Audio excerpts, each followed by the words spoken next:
Bom, gente, nós vamos agora, então, conversar com a doutora Keila Monteiro de Carvalho, oftalmologista, e que veio lá de São Paulo, direto daquela cidade maravilhosa. Tudo bem, querida? Seja bem-vinda. Tudo bom com você? Boa tarde, Hilda. Como vai? Deu bem, graças a Deus. Melhor agora, né? Porque eu me lembro que o ano passado você veio até aqui, eu estava totalmente afônica, não conseguia conversar. Vi você e tudo mais, te dei um abraço.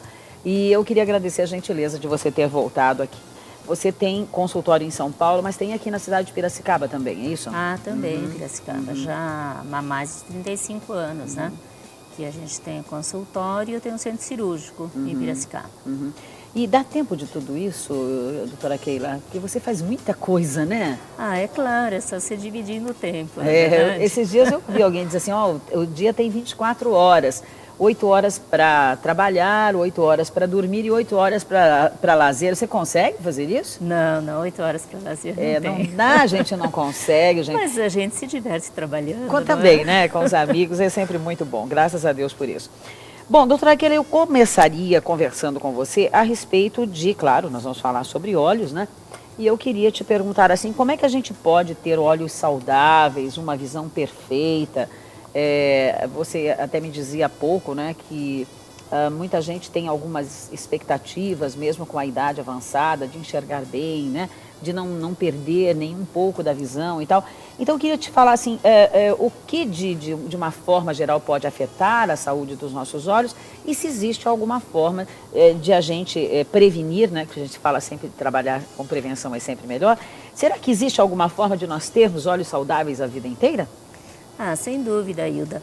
Você veja, os hábitos de alimentação saudável, o fato da pessoa ter sempre o seu físico bem cuidado, isso promove a saúde ocular, sem dúvida, né?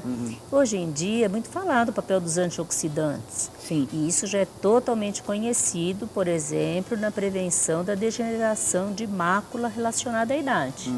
Porque com a idade, após os 60 anos, é muito frequente ocorrer essa degeneração de mácula, né? Que é o ponto central da visão. E então a pessoa perde aquela capacidade de ver pequenos detalhes, de ver coisas pequenas, e ele passa a usar só a visão periférica.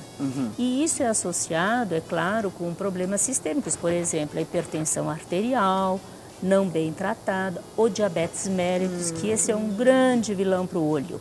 Então, a pessoa que tem diabetes, às vezes chega no médico e fala assim, o meu está 150, mas 150 é totalmente fora, o olho não aguenta isso. Por enquanto não tive nada. Pura sorte, porque com o tempo vai ocorrer.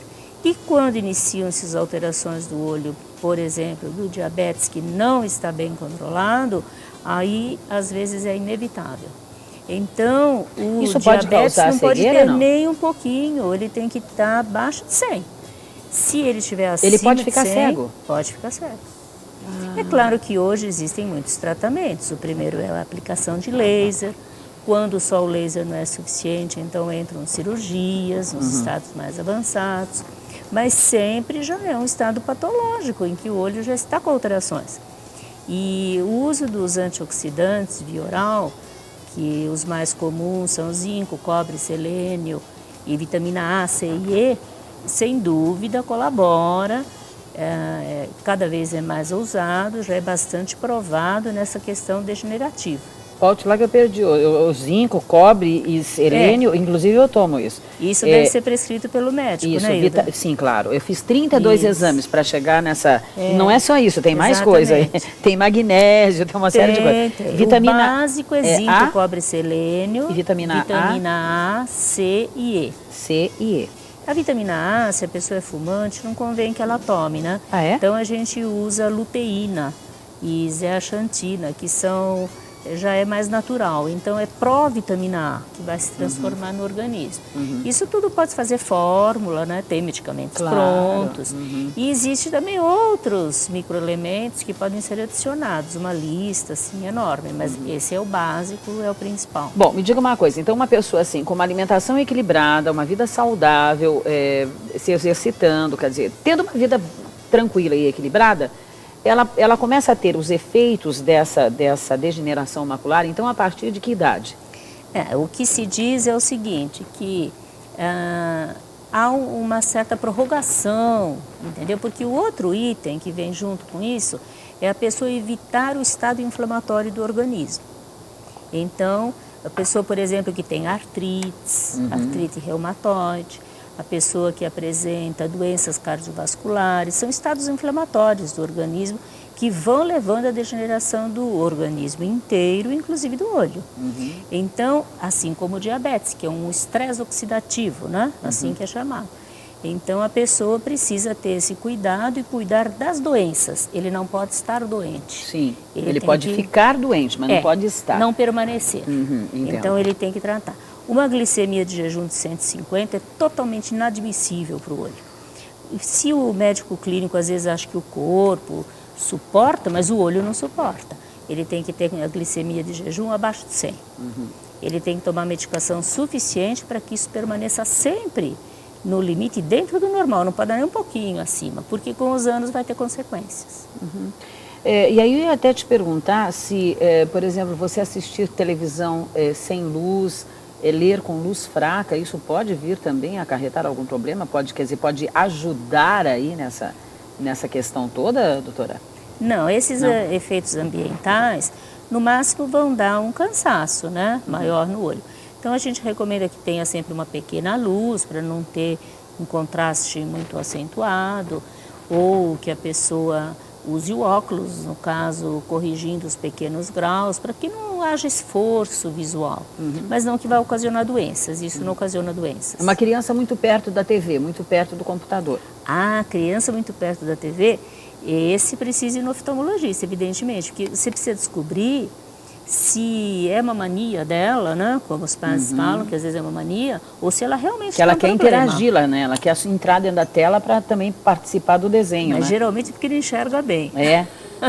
É mesmo? É, porque não enxerga bem. E a gente tem testinhos desde nenê, né? Me fala sobre isso. Você falou que ia trazer mesmo. Vamos ver aqui, doutora, juntas. Quero ver. Então, a gente pode fazer teste de visão até em nenezinho, né? Ah, Ó, é?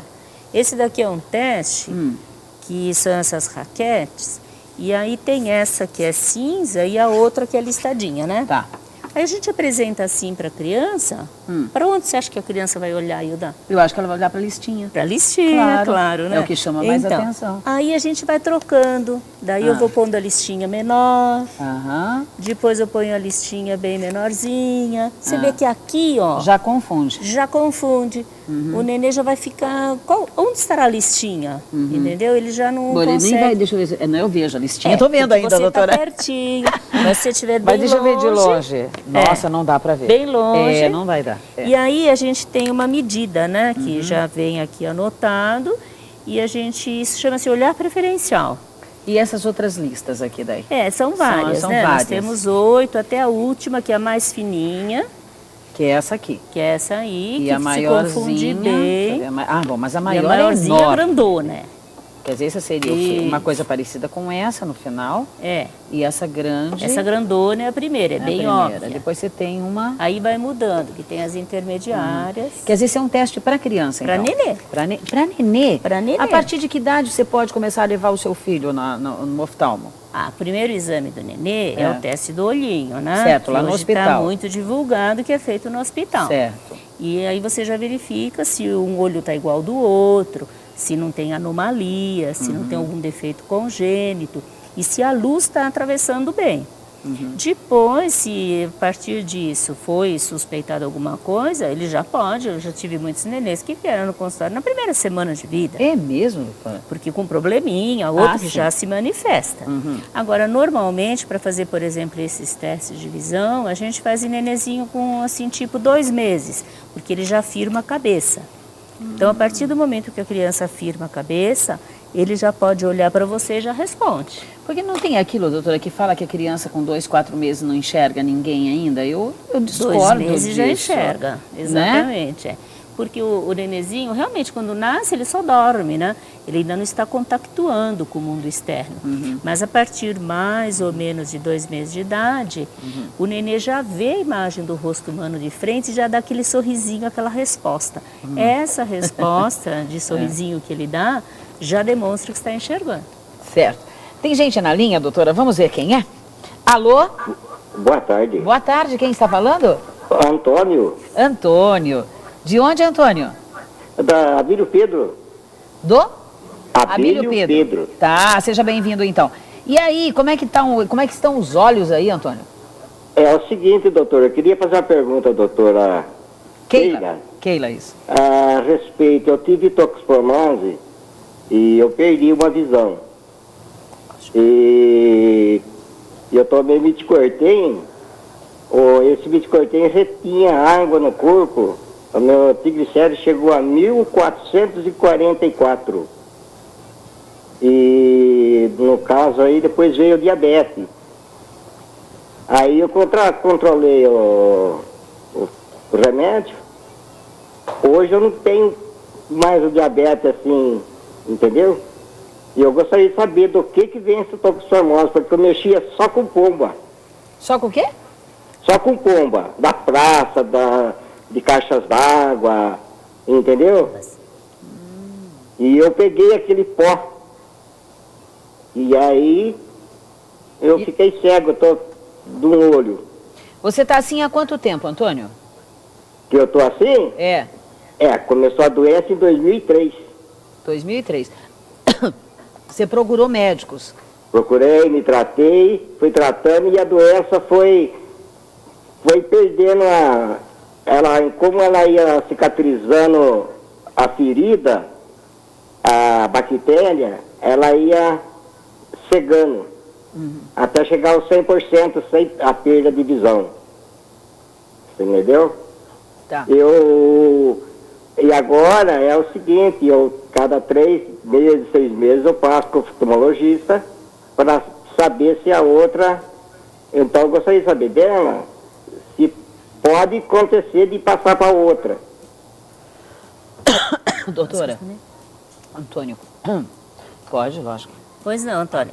O seu caso de toxoplasmose, isso ocorre mesmo, frequentemente no adulto jovem. Muitas vezes já na criança.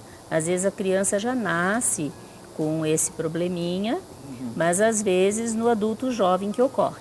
Então a toxoplasmose ela é uma doença sistêmica, ela é do corpo todo, porque o toxoplasma está circulando no sangue e ele atacou a vista, aquela área central da visão.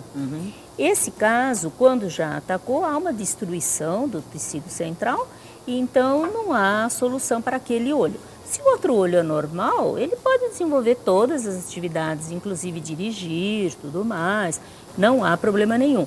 O cuidado deve ser esse, Antônio, você deve ir ao oftalmologista pelo menos a cada 6 meses, mesmo sem sintomas, para pesquisar se está tudo estável, se não ocorreu nenhuma novidade, para poder ser tratado a tempo, de não vir a ter o mesmo problema do outro olho com a perda da visão central. Legal, isso é uma boa indicação aí para o Antônio, cuidar bem dos olhos.